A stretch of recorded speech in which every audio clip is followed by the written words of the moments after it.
Dembash. This is Sarah Glynn for Media News, and this is my weekly news review for Saturday, the 11th of May. The Kurdistan region of Iraq faces attacks from without and within. Another week, another round of bellicose statements from the Turkish government.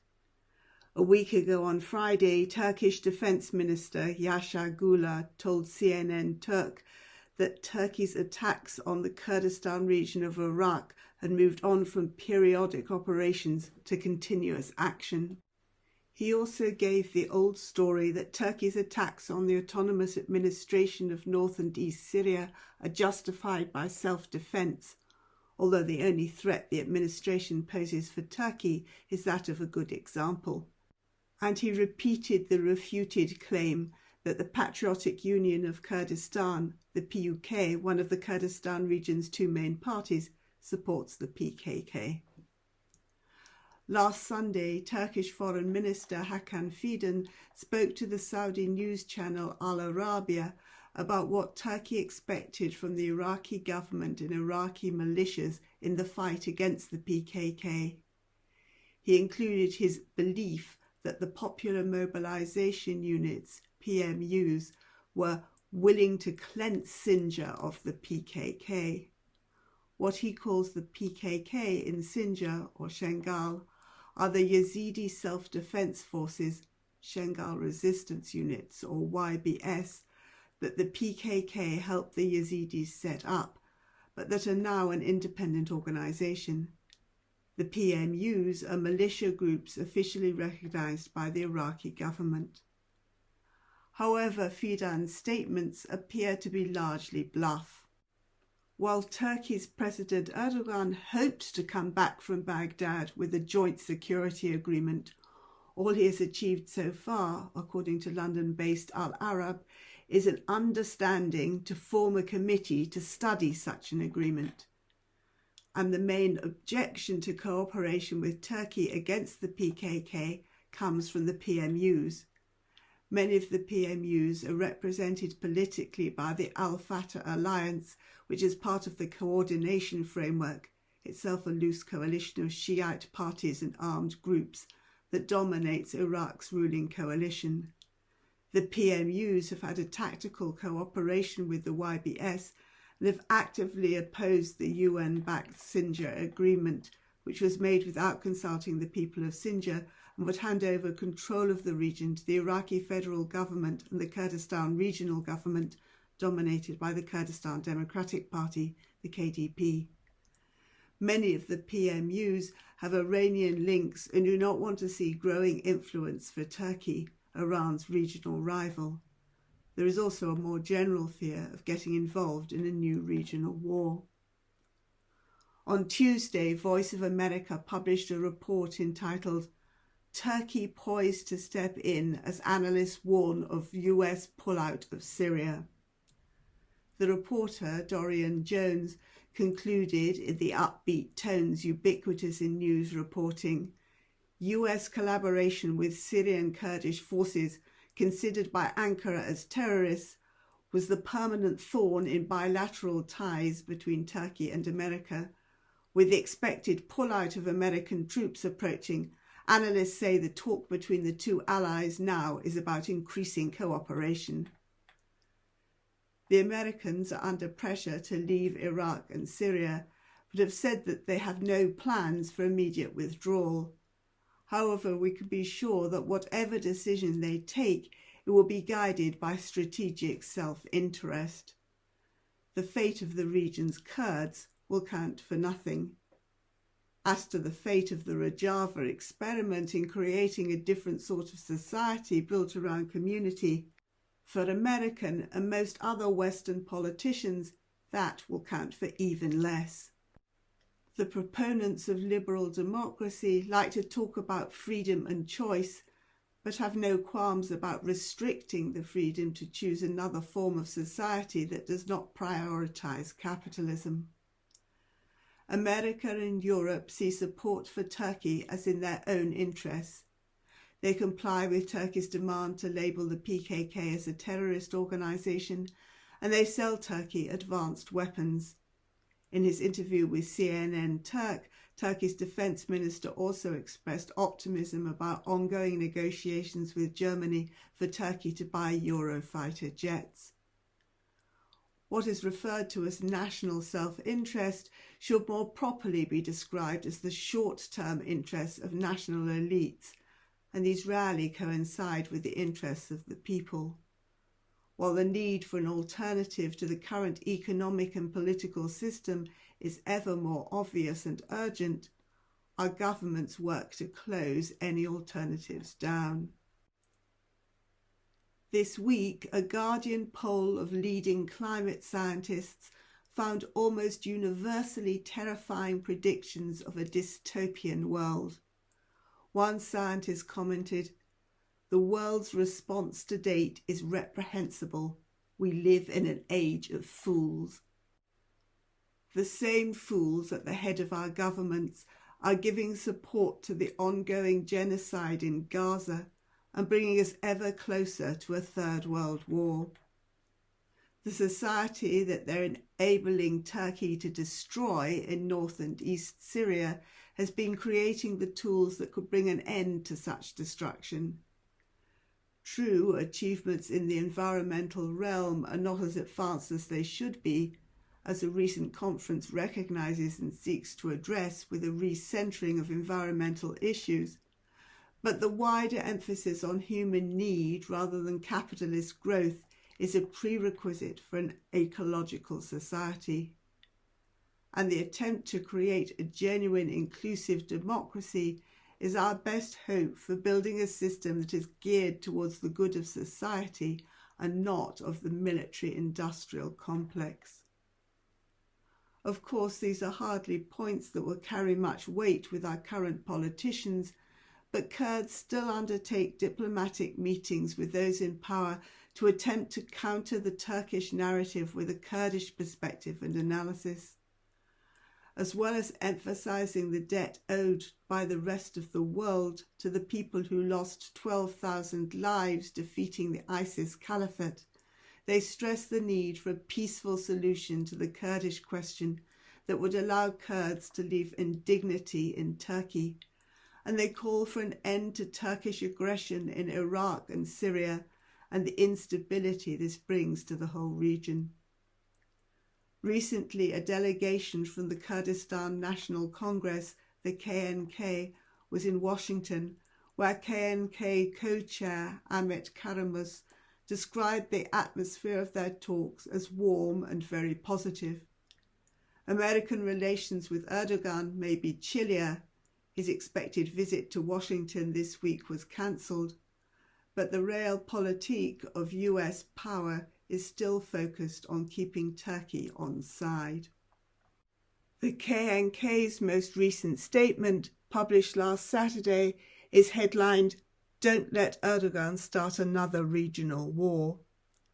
They argue that, quote, Erdogan's government remains uninterested in a political solution, as they have after past electoral setbacks in 2015 and 2019, they are choosing to escalate military operations against the Kurds in order to galvanise nationalist support and find pretexts to suppress all dissent, end quote.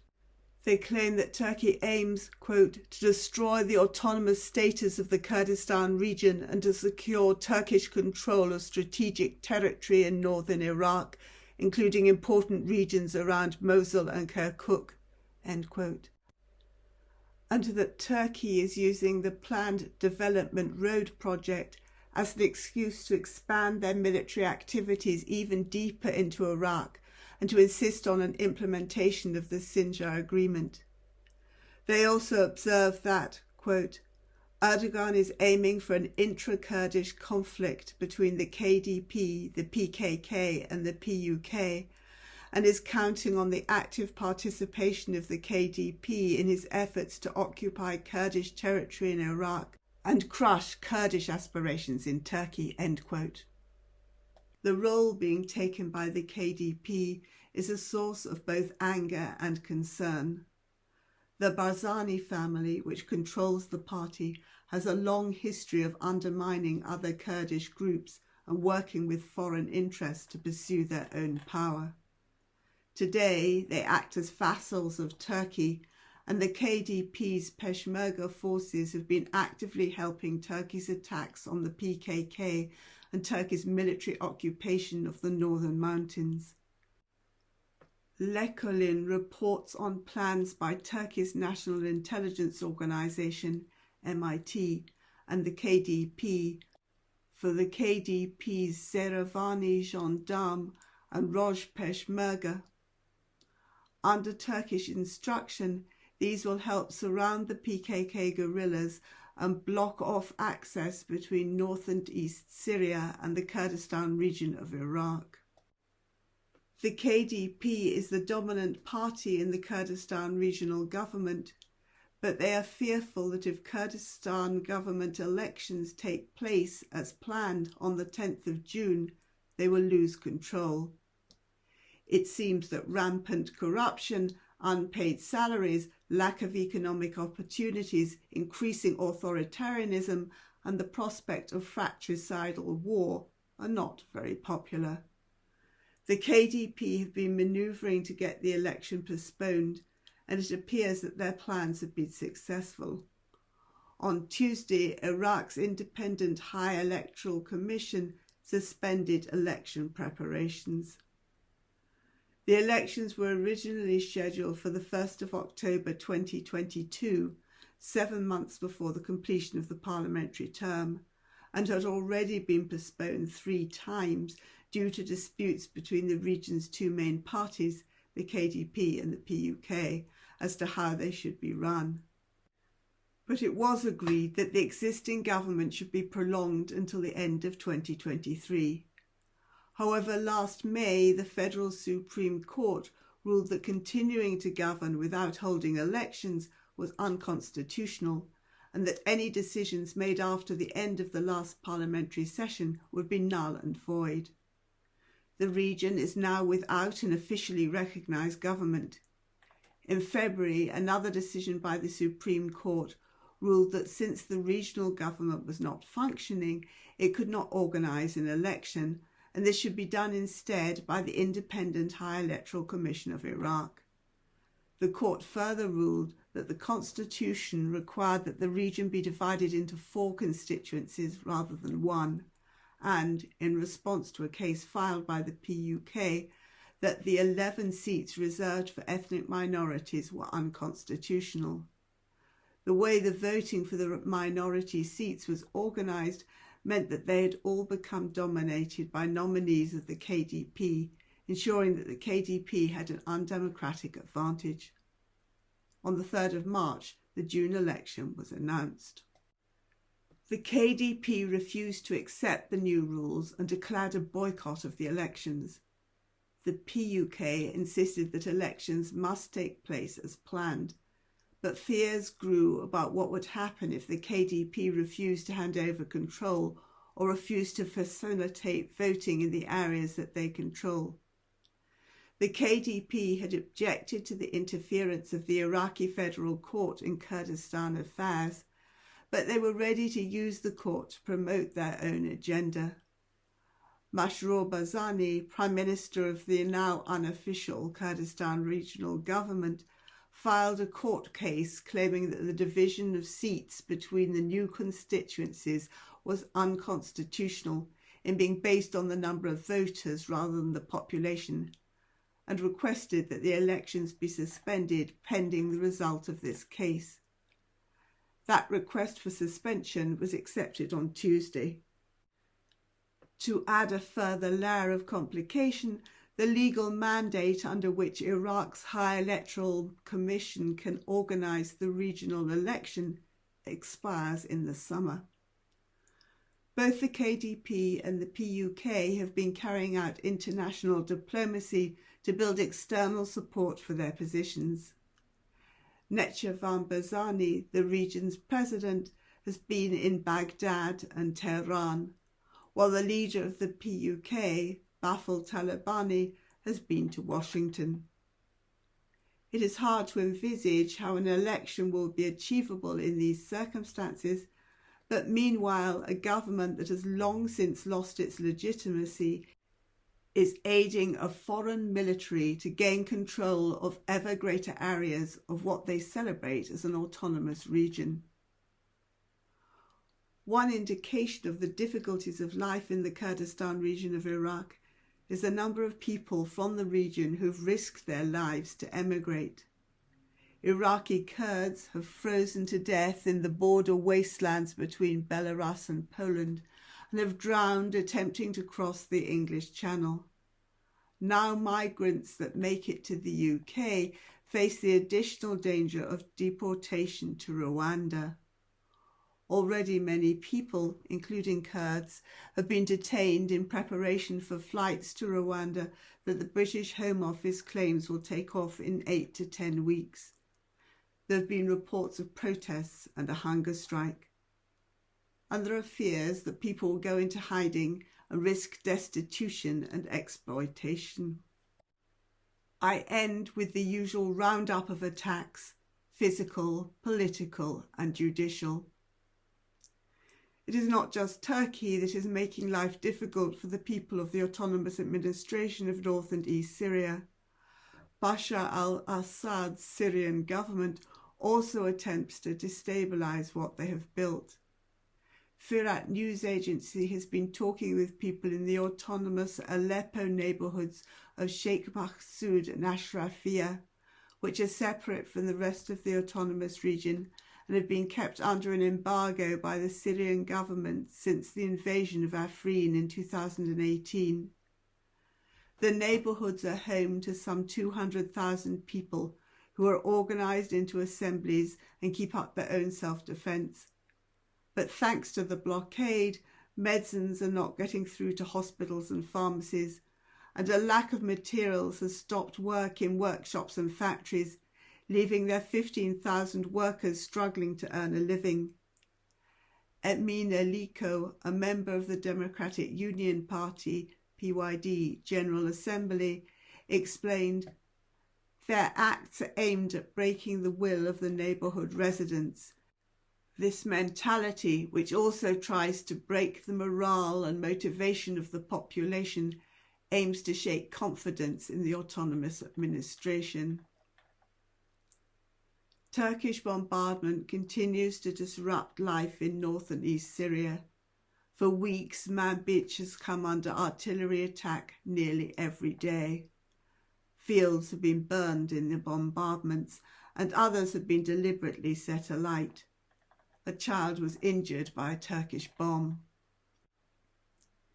In Turkey itself, Gabara Judi mountains have again been declared temporary special security zones with access prohibited. 72 people have been detained in house raids carried out over 10 provinces, and 13 politicians have each been sentenced to 6 years, 3 months in relation to the attempts at self-government in the Kurdish cities in 2015 to 16. Sarah Kaya, the former co-mayor of Nusaybin, who was arrested and replaced by a government-appointed trustee in January 2017, finally completed her trial. She was given a 10.5-year sentence, but was released due to the time she had already spent in prison. She is still banned from leaving the country. Kaya did not attend her trial as she is one of the prisoners protesting the isolation of Abdullah Öcalan. Their current action involves refusing contact with the outside world to replicate and draw attention to Öcalan's situation. Meanwhile, with the eyes of the world on Gaza, Turkey's relations with Israel have continued their history of hypocrisy.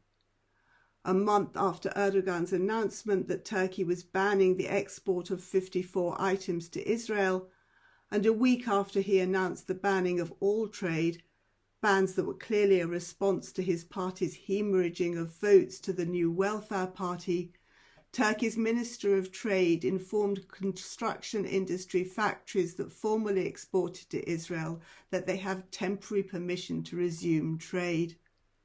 And all the while, oil from Azerbaijan continues to be shipped to Israel via the Turkish port of Ceyhan.